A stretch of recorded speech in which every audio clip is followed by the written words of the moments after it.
মানুষ সকালে জল খাবার কখন খায়? এই 8টা 9টা। 8টা 9টা, আমি খাই বেলা 12:30।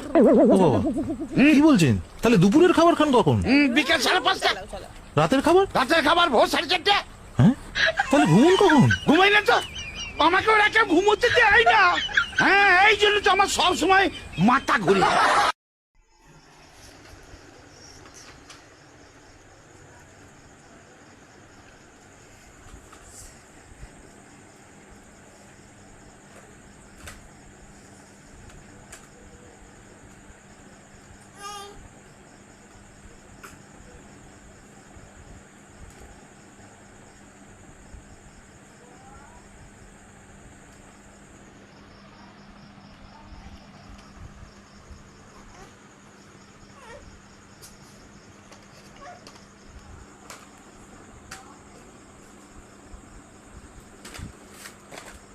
Now guys, hello.